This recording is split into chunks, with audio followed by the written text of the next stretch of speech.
Hi guys, so today I'm going to be doing a video on how I deal with Lily's allergies on a daily basis. So Lily is 1.5, so she's kind of like between a baby and a toddler right now. She currently has a milk allergy, egg allergy, peanut allergy and a pea allergy, possibly other nuts, we don't know yet, so we are avoiding any other more big common allergens. Okay, so to start, one of the biggest things that we do on a daily basis is just cook everything from scratch. So if we're making a pasta sauce, I just use all fresh vegetables and then blend it up and mix up the pasta. I don't buy shop-bought pasta jars just in case they have added anything extra in that she's allergic to. It's also healthier that way, and I don't add any salt or pepper or any other additive which she doesn't eat, so it's pretty much just vegetables. And another thing going along with that is I will make things in bulk and then I will put them in the freezer into little portions, so that way it's easy just to grab something out of the freezer, microwave it, and she's got dinner, rather than going in the cupboard and getting like a jar of food. I like to have it fresh and in the freezer, and that way I know that she's going to be fine with it and have no reaction to it. And another thing is we will take food with us wherever we go, whether that's breakfast, lunch or dinner, whatever time of the day that we're out. I won't trust that the place that we're going will have something suitable for her to eat.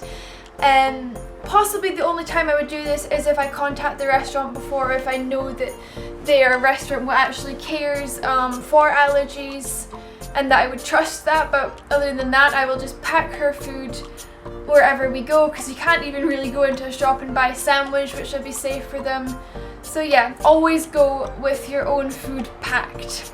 And that's another thing that kind of goes along with that. I will always have a little thing of antihistamines in her changing bag, so that if she does happen to eat something which she's allergic to, I can just straight away give her some antihistamines and then head home.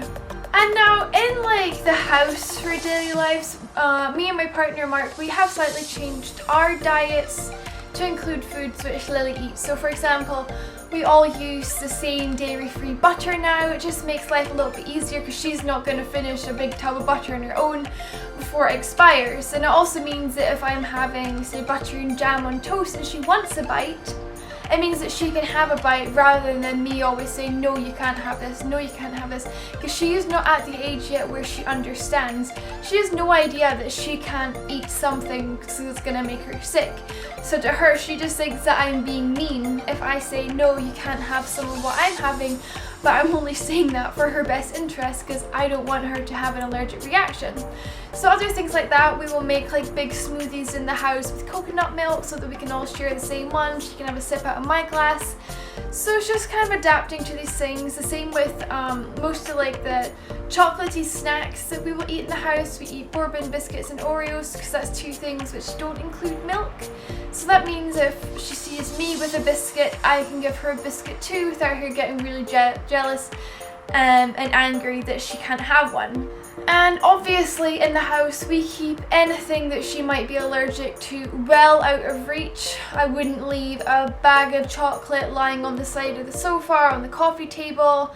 Everything that she can be allergic to will be well out of her reach in cupboards. We don't leave any food out that she could be allergic to.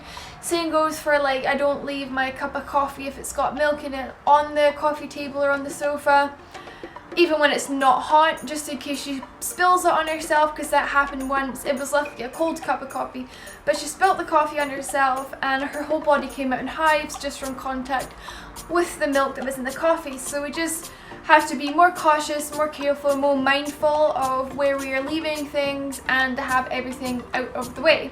And now if you do go to a baby or a toddler group or something like that with your little one, I would strongly advise watching over them or sitting next to them whilst they're eating their snack, if they get a snack, because quite often when I went to the toddler group with Lily, there would be stuff that she couldn't eat, so Lily would have a special plate and she would try to grab food off other kids' plates. If I wasn't sitting there with her, no doubt she would have stolen a chocolate biscuit or something that one of the other kids had.